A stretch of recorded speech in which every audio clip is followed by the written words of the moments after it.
Hey, what's going on, everybody? Welcome back into my latest video. Today, I am going to be talking about running backs for you guys to target late in your fantasy football drafts. To qualify for today's list, they have to be outside the current ADP and half point PPR on Fantasy Pros, outside of the top 24 running backs. So these five running backs I am going to be discussing today, they are going currently as RB3s, RB4s. They're pretty much, either splitting reps with their fellow running back, or they're kind of like a premium handcuff, in my opinion. So yeah, let's just go ahead and just dive right into this topic today. Starting with my number one running back to target later in your fantasy football drafts, I'm gonna go up there in Pittsburgh with the Steelers and go with Jaylen Warren. I think, offers a very high ceiling this season. Taking a look since 2021, he is one of four running backs that averaged at least 5 yards per carry. Now, that's a minimum of 160 attempts, and at least 5 yards per reception with a minimum of 50 receptions. Looking back at what he did last season, he ran for 784 rushing yards. He had 61 receptions and 370 receiving yards. So he went over 1,000 yards last year, splitting time with Najee Harris, and he had 4 touchdowns as well. And then what I like about him is, now I will go ahead and say this: Najee Harris, in my opinion, I think he's going to end up dominating the touches to start the year. This is a topic I talked about Najee Harris and Jaylen Warren and my friends Roy Countryman and Robert Robinson's Steelers podcast, the Black and Blue Gold Print. I'm sorry, the Black and Gold Blueprint. Definitely go check out their podcast if you're a Steelers fan, or if you want to hear my fantasy opinions on Steelers players and other topics. I did do an episode with them a couple weeks ago. But anyways, getting back on track. Najee Harris is in a contract year, right? And now the reason why I still like this Jaylen Warren as an ad is because Arthur Smith is going to be running the Steelers offense this year. That's going to be a run-first offense. We've seen guys like Tyler Algier run over 1,000 yards in his offense a couple years ago. And why I also like Jaylen Warren is I think he gets more value right now, because outside of George Pickens and Pat Freiermuth, there's not many proven passing options, and I think Jaylen Warren's going to get some value as a receiver in the screen game with Russell Wilson at quarterback, or even Justin Fields if he ends up taking over that position.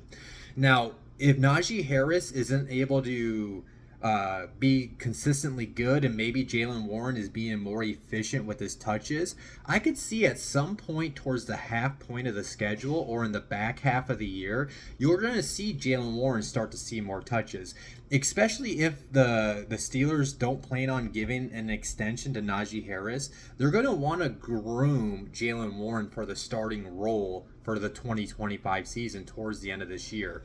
So again, I see Warren kind of maybe as a low-end flex play to start the year, and then I think he offers some very high upside where if he ends up getting most of the touches, say Najee Harris were to get hurt, I think he's a high-end RB2 if Harris is out of the lineup, and that's why he's number one on this list. Moving into my next guy, I'm going to go with Tyjae Spears as the guy I have on my radar out of the Titans backfield. Looking at what he did as a rookie, splitting time with Derrick Henry, he ran for 453 rushing yards. He had 52 receptions and 385 yards and 3 touchdowns. A stat I came across on X last night when I was doing my research is he actually had the third most targets for running backs last season, behind CMC and Austin Eckler. So that's very notable. Now you have to factor in this is going to be Brian Callahan, who was the offensive coordinator from the Bengals, that'll be running the show for Tennessee this year, which I think is actually a benefit for Tyjae Spears, because we saw how they utilized Joe Mixon in the past. He was not only utilized in the ground game, but he was also utilized as a receiver. Now, as of now, it's unknown how the snaps are going to be split between Spears and Tony Pollard. In my opinion, I prefer Spears over Pollard. I like the flashes that I saw from him as a rookie, and then I do like the upside that he gives as a receiving back. I think especially in these half point, these full PPR leagues, I would rather have Spears than Pollard in my opinion. I mean, we've seen Pollard get banged up in the past, and if Pollard does have to go, have to be sidelined at any point this year, all of a sudden you're talking about a high-end RB2 in your lineup with Tyjae Spears. Moving into the next guy I got on my radar, I'm going to go with Trey Benson, the rookie running back out of Florida State that's going to be with the Arizona Cardinals this season.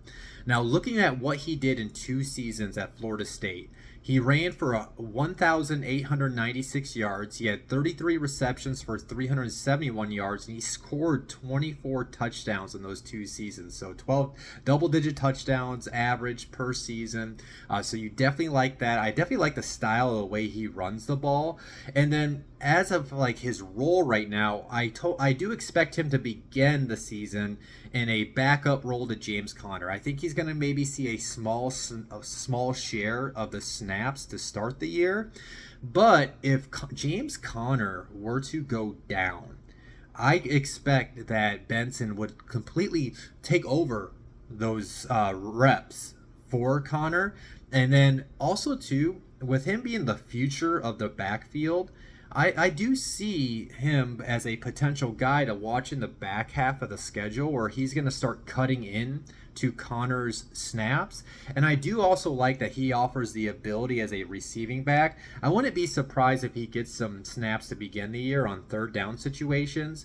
And then, like I mentioned, if he's being efficient with his touches in the first 8 weeks, I think you're going to see him see more and more snaps with the Cardinals offense towards the back half of the year. Moving into the next guy, I'm going with Chase Brown, the second-year running back for the Cincinnati Bengals. Now, his rookie stats aren't that really eye-popping, right? He ran for 179 rushing yards. He had 14 receptions, 156 yards, and a touchdown. Maybe this is because, if anybody doesn't know this, I do write for the Colts. Was with Colts Wire last year. I'm writing for Sporting News this year. But I cover the Colts. I am a Colts fan. So I watch all the games. And Chase Brown lit us up in the screen game. I saw the explosivity out of him. I saw what he can do with the ball in his hands in open space. And I just really like what he has to offer. Now, they did sign Zach Moss. I do expect Zach Moss is going to be like their early down back, but when you have such an explosive running back in Chase Brown, he's going to get his fair share, and I actually kind of think he's going to be able to work in on the third downs to start the year.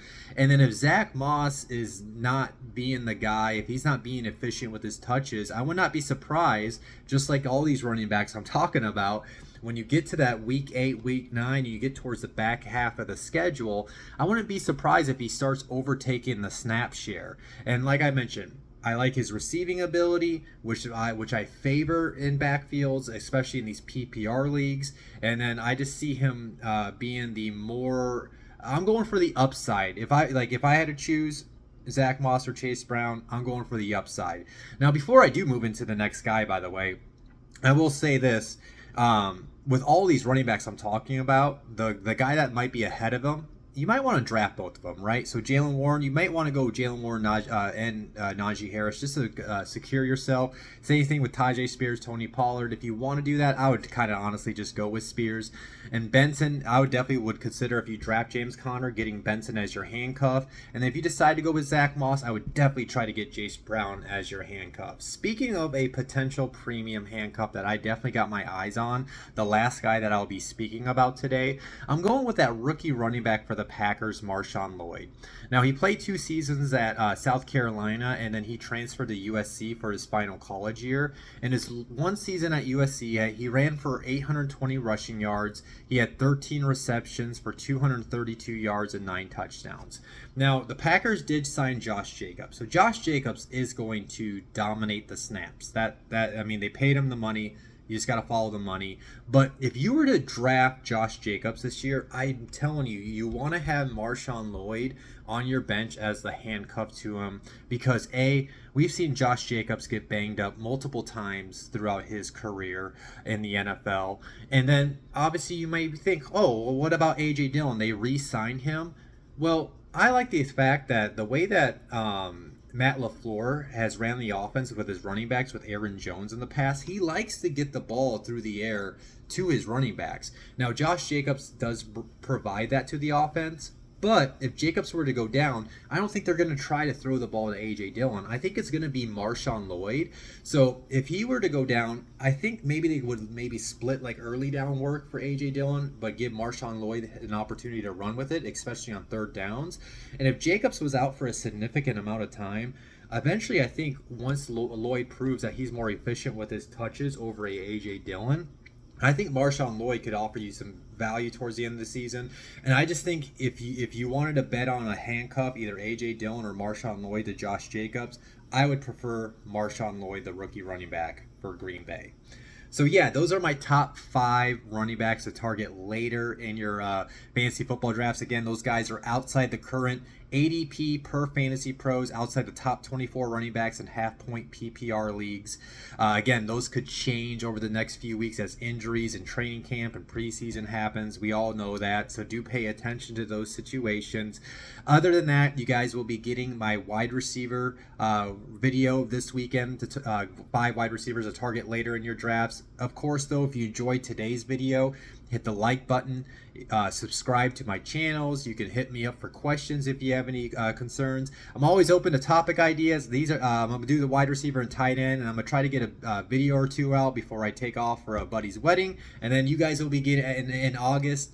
You guys will be getting my ranking / tier list for all the positions, plus more fantasy videos in August. So stay tuned for that. That's why you want to be subscribed to all my channels so you guys can see when it's uploaded.